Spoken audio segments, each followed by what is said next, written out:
कभी सोचा है कि बड़े बड़े जहाज़ों या मशीनों पर जो जंग लग जाता है उसे कैसे साफ करते हैं? अक्सर इसका जवाब होता है सैंड ब्लास्टिंग। ये एक कमाल की शक्तिशाली प्रक्रिया है, पर जितनी इसमें शक्ति है उतने ही इसमें छिपे हैं गंभीर खतरे। तो आज हम सेफ्टी प्रोफेशनल मेहर करण के नज़रिए से इसे समझेंगे कि आखिर ये खतरे हैं क्या और इनसे बचा कैसे जाए। तो आज की हमारी बातचीत का सफर कुछ ऐसा रहेगा। सबसे पहले जानेंगे कि सैंड ब्लास्टिंग क्या है, फिर इसके मुख्य खतरों पर बात करेंगे। उसके बाद हम एक कंट्रोल सिस्टम को समझेंगे जिसमें इंजीनियरिंग और एडमिनिस्ट्रेटिव कंट्रोल शामिल हैं। और आखिर में पीपीई यानी पर्सनल प्रोटेक्टिव इक्विपमेंट पर नजर डालेंगे और कुछ जरूरी स्टैंडर्ड्स और टेकअवेज के साथ इसे खत्म करेंगे। चलिए शुरू करते हैं। तो चलिए सबसे पहले और सबसे जरूरी सवाल से शुरू करते हैं। आखिर ये सैंड ब्लास्टिंग है क्या चीज?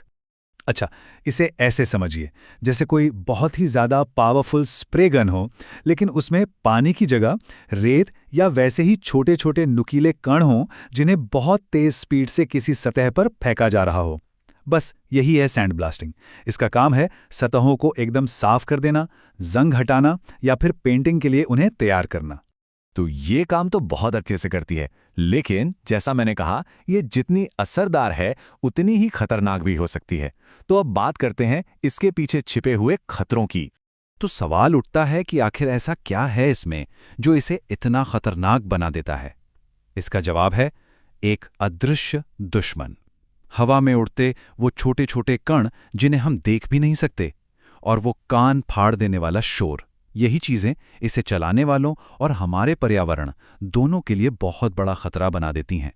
और इन सब में जो सबसे बड़ा विलेन है वो है हवा में मौजूद बारीक धूल, जिसे हम देख तक नहीं पाते।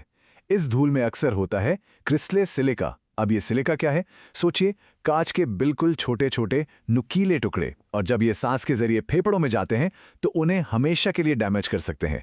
इससे सिलिकोसिस जैसी लाइलाज बीमारी हो जाती है। इन खतरों को ना हम दो हिस्सों में बांट सकते हैं। पहले हैं वो जो हवा से जुड़े हैं या हमारी इंद्रियों पर असर डालते हैं, जैसे जहरीली धूल में सांस लेना, बहुत तेज शोर की वजह से सुनने की शक्ति पर असर पड़ना, या फिर उड़ते हुए कणों से आंखों और चेहरे पर चोट लगना। यहाँ तक कि धमाके या आग का खतरा भी रहता है। फिर आते हैं शारीरिक और पर्यावरण से जुड़े खतरे। इसमें देखिए, कंप्रेस्ड एयर का इतना ज्यादा प्रेशर होता है कि उससे स्किन पर गंभीर चोट आ सकते हैं। अगर किसी तंग जगह पर काम कर रहे हैं तो वो भी एक बड़ा रिस्क है। लगातार काम करने से शरीर पर गलत तरीके से जोर पड़ सकता है, और हाँ, ये पर्यावरण को भी नुकसान पहुंचाता है।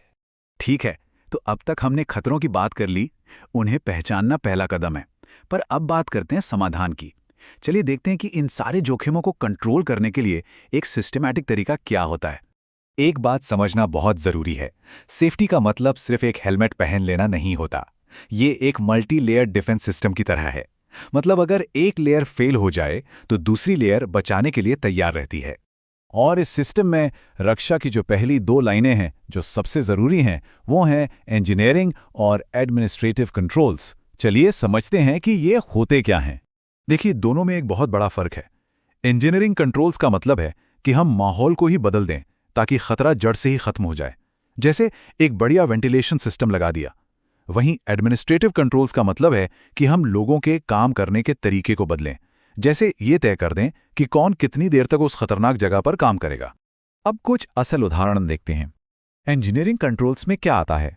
ऐसी अब्रेसिव चीजों का इस्तेमाल करना जिसमें सिलिका ना हो, वेंटिलेशन पक्का करना, या फिर एक कंटेनमेंट टेंट लगाना।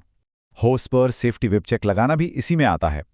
और एडमिनिस्ट्रेटिव कंट्रोल्स, इसमें काम शुरू करने से पहले जॉब सेफ्टी एनालिसिस करना, रिस्क असेसमेंट करना, परमिट जारी करना और साफ साफ चेतावनी के साइन लगाना शामिल है। लेकिन जब इंजीनियरिंग और एडमिनिस्ट्रेटिव कंट्रोल्स के बाद भी कुछ खतरा बचा रह जाता है, तब काम आती है हमारी आखिरी रक्षा की परत, यानी पर्सनल प्रोटेक्टिव इक्विपमेंट, जिसे हम सब पीपीई के नाम से जानते हैं। और जब हम अब्रेसिव ब्लास्टिंग के लिए पीपीई की बात करते हैं तो इसका मतलब सिर्फ एक हेलमेट नहीं होता। ये अपने आप में एक पूरी की पूरी सुरक्षा किट है। तो इस जरूरी चेकलिस्ट में क्या क्या है? एक खास तरह का अब्रेसिव ब्लास्टिंग हेलमेट, पूरे शरीर को ढकने वाला ओवरऑल, हाथों के लिए दस्ताने, मजबूत सेफ्टी शूज और कानों को बचाने के लिए हियरिंग प्रोटेक्शन। यकीन मानिए, इनमें से हर एक चीज जान बचाने वाली है। अब ये सारे कंट्रोल्स हवा में नहीं होते। इन्हें लागू करने के लिए बाकायदा कुछ नियम और मानक बनाए गए हैं। तो चलिए एक नज़र उन पर डालते हैं और अब तक की सारी बातचीत का जो सार है उसे समझते हैं। दुनिया भर में OCS और OSHA और ISO जैसी संस्थाएं हैं जो अब्रेसिव ब्लास्टिंग के लिए सख्त नियम बनाती हैं। इन स्टैंडर्ड्स का एक ही मकसद है, ये पक्का करना कि कंपनियां अपने वर्कर्स की सेफ्टी को पूरी गंभीरता से लें। और ये जो बात है ना, ये पूरी चर्चा का निचोड़ है। सबसे असरदार कंट्रोल वो होते हैं जो माहौल में ही डिज़ाइन किए जाते हैं, न कि सिर्फ वर्कर द्वारा पहने जाते हैं। इसका सीधा मतलब है कि खतरे को उसकी जड़ पर ही खत्म करना सिर्फ बचाव के भरोसे रहने से हमेशा बेहतर होता है। तो सबसे बड़ी सीख क्या है? यही कि सुरक्षा कोई एक चीज या एक उपकरण नहीं है, ये एक पूरा सिस्टम है, कोई एक जादुई समाधान नहीं है।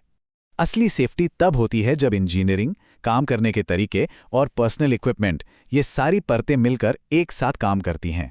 तो आखिर में एक सवाल सोचना जरूरी है, क्या सेफ्टी सिर्फ एक चेकलिस्ट है जिसे टिक करना है, या फिर ये एक कल्चर है जिसे बनाना है? सेफ्टी एक्सपर्ट मिहिर कर्ण का भी यही मानना है कि असली सुरक्षा तब होती है जब वो सिर्फ कागज पर लिखा एक नियम न हो, बल्कि हर किसी की आदत और जिम्मेदारी बन जाए।